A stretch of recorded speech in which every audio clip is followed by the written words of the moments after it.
You are listening to the Businesstalk podcast. I am your host Deepak from India.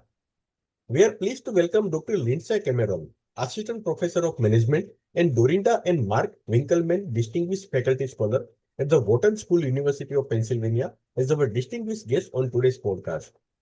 Dr. Cameron also holds a secondary appointment in the Department of Sociology at the University of Pennsylvania. Professor Cameron is a leading scholar of the future of work, with a particular focus on how algorithmic management and artificial intelligence are reshaping contemporary workplaces, especially in the gig economy. Her research includes an extensive multi-year ethnography of the ride-hailing sector, examining how platform algorithms transform managerial controls and workers' experiences. She has also investigated how the COVID-19 pandemic affected workers on major gig platforms such as TaskRabbit, Instacart, Amazon Flex, Uber, Lyft, and DoorDash, and is currently studying how gig business models evolve in the global south and what is this means for both managers and workers, alongside broader projects on technology and workforce development. Her work appears in many of the top journals in management and organizational research and major computing and management conference proceedings. She has received numerous recognitions for this scholarship and for her classroom contributions, including multiple Best Paper Awards and teaching honors such as the Wharton Teaching Excellence Award. Dr. Cameron also writes for practitioner and business audiences, contributing essays and commentary to outlets such as Harvard Business Review, Fast Company, Kiplinger's Labor and Employment Relations Association Perspectives, and the Society for Human Resource Management's People and Strategy magazine. Her research and commentary have been widely featured in leading outlets including Washington Post, Boston Globe, Bloomberg, the World Economic Forum, CNBC, and Forbes, underscoring the real-world relevance and public impact of her work on gig labor and the future of employment. In this episode, Dr. Lindsey Cameron explores her research, the making of the good bad job, how algorithmic management manufactures consent through constant and confined choices. Let's not keep you waiting. Please join me in welcoming Dr. Lindsey Cameron to the podcast. Dr. Cameron, thank you for graciously accepting our invitation. It's an honor and privilege to host you today. Oh, I feel the same, Deepak. Thank you so much for having me on your show. Thank you, Professor. Professor, your research shows that workers under algorithmic management often reports liking their work and experiences choice, which contradicts the conventional wisdom that automation leads to worse jobs. What was your biggest surprise when you discovered this pattern during your 7-year ethnography of ride hailing? So, I worked as a ride hailing driver as part of my research. And while I myself did not like driving, I saw that many of the people I interviewed did. And so, this is the core problem I look at across at all of my research is that how this work creates a feeling of positive affect, how it elicits a sense of autonomy, and that I am having some sense of empowerment, even though you're being managed by an algorithmic system. So that's the core insight I have, from it's not just one paper. I think I look at that question in many different ways throughout all of my research. Professor, you introduced the concept of the good bad job. Can you explain what makes a job simultaneously good and bad, and why this distinction matters for understanding the future of work? So, I took the phrase good job, bad job from Arnie Kallenberg. He is a very well known sociologist and former president of the ASA. And what he looks at the structural differences between good jobs. So good jobs have high pay, workers protection. You can move up a formal career ladder and do learning, as opposed to bad jobs often tend to be lower paying, more physically dangerous, more structurally precarious. Often people are in these short term uh, uh, sh- jobs. And gig work encompasses many of the elements that we might think of as being a bad job from Arnie's definition. They often are. Workers have to take on a lot of more risk in terms of making sure they're safe when they're going to do a TaskRabbit order and it's a woman going to clean or put together an IKEA piece of furniture in someone's home. And they are usually often in independent contractor relationships. This means they don't get the same workplace protections and benefits. Yet psychologically, people are attracted to these jobs. Even when we're in labor markets that are, tight, where people are able to find work, see more and more people opting into this gig work, which is why I consider it good. Or that's where the name good come from. So when I think about gig work, I think in many ways it's a paradox and that it's able to hold both of these tensions really well. And I think that's why the gig economy has grown so much and is so successful. It allows an organization to have a substantial amount of control over its workers, while workers often feel satisfied doing the work. Professor, in your research, you identified two main tactics workers use to navigate algorithmic management. The first is engagement tactics, and second is deviance tactics. Can you Mhm. walk us through concrete examples of how these tactics actually play out in the daily experiences of gig workers? It's funny after you publish a piece of work and it kind of goes out into the world, you're like, it's out there. But, if I had to rename it, I would actually call them compliance tactics and I would keep deviance as deviance. But compliance tactics can be the algorithmic management system is giving you a direction. Like, there's fares that are higher than normal in Center City, or higher than normal in the middle of Mumbai. Like, go out there and get your money because there's a famous, singer playing and the concert's about to over. And so you might follow that algorithmic nudge. Or you might decide to go in the opposite direction and actually not follow the algorithmic nudge. But either way, you're complying because you're staying within the boundaries of the algorithmic management system. So there's different layers of compliance, whether you follow the nudge or don't follow the nudge. Deviance tactics are when you're actually trying to like shake up or I wouldn't say break the system, but let's say introduce more of your individual preference. So, an example I always think about, Thanksgiving is a very popular holiday in America, and I think it's the Wednesday before Thanksgiving, is that I mean, it's one of the highest days of airplane traffic, I think, in the entire calendar year. And this person was waiting on a college campus on that Wednesday, and he was to take people back to the airport. And typically it's a $40 fare. And he just kept on declining rides and turning the app on and turning it back off and on and off and on, all to signal there was less supply to the algorithm. So he could get that ride that was 4 or 5 times higher than he would normally get. So there I call that a deviance tactic because you're pushing against the boundaries of the algorithmic management system. But you see in each of these tactics, compliance or deviance or engagement and deviance, they keep workers very much engaged in the work. They see it as I have choices to make. I have a choice to follow the surge. I have a choice to cancel this ride. And that's what keeps people committed to the work and generates consent. Professor, both engagement tactics and deviance tactics lead workers to feel like skillful agents. Yet, Exactly. both ultimately elicit consent to managerial interest. How do you reconcile this paradox? And what does it reveal about worker agency under algorithmic systems? But I think this worker agency is one of the things that makes the gig economy so powerful and powerful in the fact that it can elicit to enroll people to participate it. You can comply with the algorithmic management system. You can deviate within certain norms. For what I can tell, the algorithm is able to tell that you're playing back and forth between toggling on and off. But so I feel skillful that I am having a sense of mastery. I can get the money that I need to make in this algorithmic management system, but I'm still playing by the rules of the algorithm management wants me to. I haven't logged off. I haven't gone home.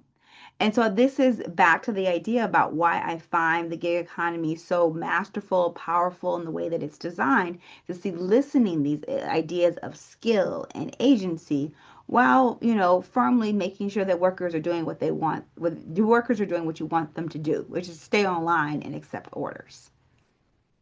Professor, you describe how algorithm segment work at multiple sites of human algorithm interaction, creating more frequent but narrow choices for workers. How does this differ from the choice workers had under traditional human management? And is narrow choice actually preferable? Preferable for who? I mean, I think it gives workers a greater sense of autonomy. And so there is that subjective feeling. At the same time, it also very much de-skills the work. De-skilling is stripping work to its smallest component. And when it's stripped to the smallest component, it's easier to quantify the work, easier to measure it, but it's easier to make workers a commodity and swap them in and out for different tasks. So it really depends on what level of analysis you want to draw your conclusion on of whether or not this is good. But this is one of the key distinctions I see between these jobs that are heavily algorithmically managed. And it's not just in the gig economy. We're seeing predictive algorithms and predictive AI come into a lot of different types of jobs. It's just more fine-grained nuance in the work and fine-grained points where you can make decisions, as opposed to traditional work, like traditional knowledge work, where you have a lot more discretion and your boss might only check up with you once a week or once every other week. Professor, the ride-hailing industry is the largest sector of the gig economy. Why did you focus on this particular sector? And do you think your findings about algorithmic management and consent apply to other gig platforms like delivery or task-based work?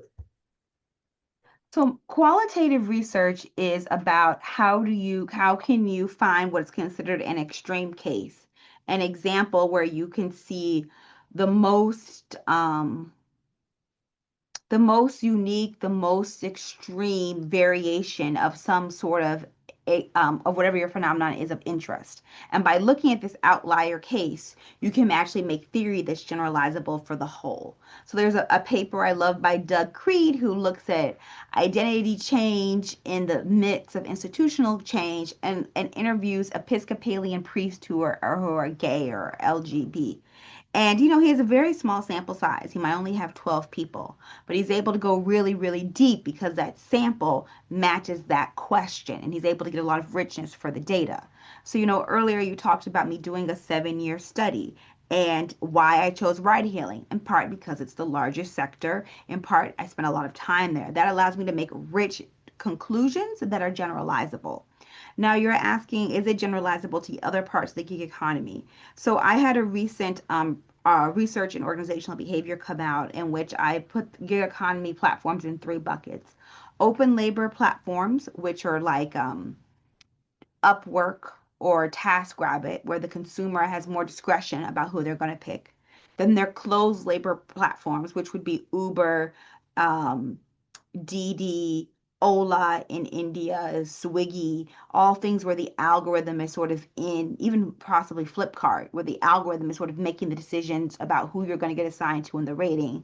Then the last type of gig platform are social media platforms, ones that where like TikTok or YouTube, where you can earn a revenue stream off those. So open, closed, and social media. I find my findings are the most generalizable to closed labor market platforms. There are parts of it that you can extend to these other types of labor platforms, but it's closed labor platforms I see the most surefire, the easiest type of generalizability you can see. Dr. Cameron, your research suggests that choice-based consent can mask structurally problematic elements of gig work. What are the most concerning structural issues that workers might overlook because they feel a sense of agency and choice? Ah, that's really great. I'm glad you asked me that question. This depends on the country. In the United States, there used to be a lot of back and forth about are they employees or independent contractors. I think there's a shift right now in thinking about liability. There was a recent lawsuit where Uber was held liable for some information they might have known for a sexual assault case. And so I think those issues around, where does liability lie? Like during the COVID 19 pandemic, these Uber drivers were given, access to government benefits, like some sort of workers' compens, which they typically weren't. So I think those are the issues you see around the US. But I think in other countries like, Brazil and Nigeria, where I've done data collections, there's more about issues of safety, which one could see being related to liability. And the question is, how much can really a ride hailing company or any gig economy verify or ensure they have safety over their workers, and to what amount are they actually liable for that safety? Now, that's not a question for me to answer, but that's to your point of some of the structural things that come up in different contexts. Professor, how has algorithmic management evolved since you began your 7-year study? Have you observed changes in how platforms design choice architecture, and how are workers adopting their tactics in response? That's a great question, Deepak. I've recently become really interested in social media platforms like YouTube and Instagram. And those users, they rely on many of the core things that we see, like the algorithmic matching system, the 5-star rating system.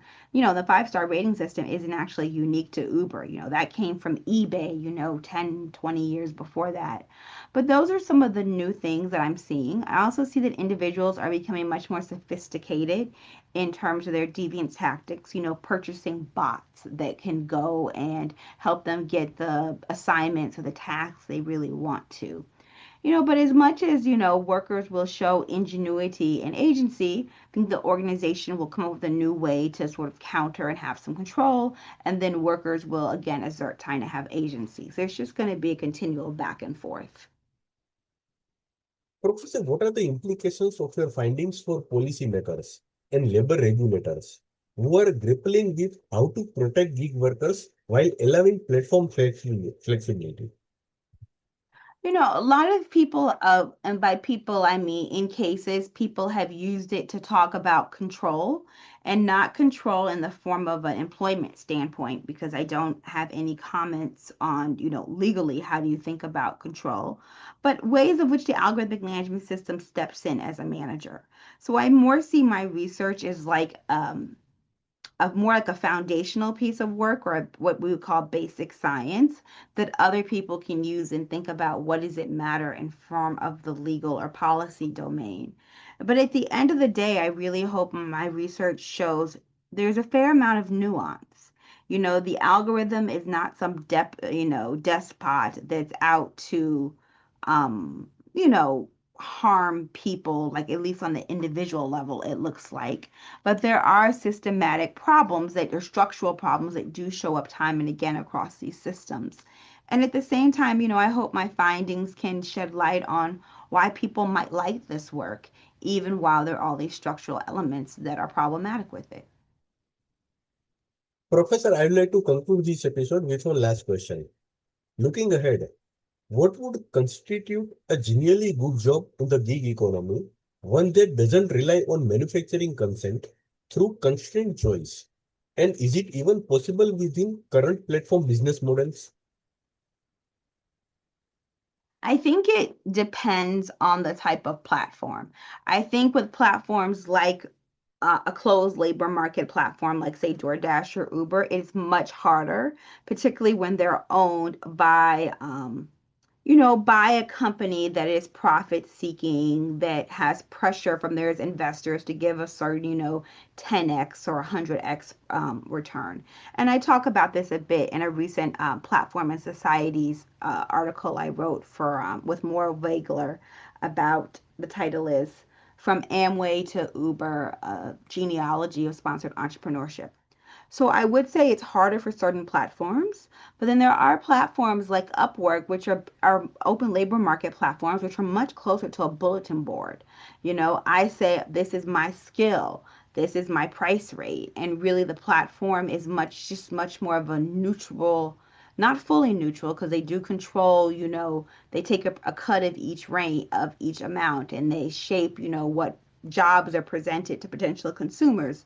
But there the platform has a much more neutral role in the labor exchange, and I think those are closer to making better jobs. Looking at Arnie Caliberg's definition of what is a good job, I'm not sure if any of these work ever would sort of typically qualify as what's considered a good job, but there are platforms that are able to put more autonomy actually in workers' hands. Thank you so much, Dr. Lindsey Cameron, for joining us today and sharing such compelling insights into how algorithmic management is fundamentally reshaping the nature of work in the gig economy. Your research reveals a complex and often counterintuitive reality that workers can experience genuine agency and satisfaction even within systems designed to constrain and control. The concept of good bad job challenges us to think even more critically about what we mean by workers' well-being and to look beyond surface level satisfaction to the structural forces at play. We are grateful for your commitment to making this research accessible not only to academics but to workers, business leaders, and broader public through your writing and media commentary. We encourage our listeners to explore Dr. Lindsey Cameron's research, engage with her scholarly publications and public commentary, and reflect on how her insights about algorithmic management and workplace consent may resonate with their own professional experiences and organizational context. Thank you once again, Dr. Cameron, for this illuminating conversation. Thank you. Pleasure's mine.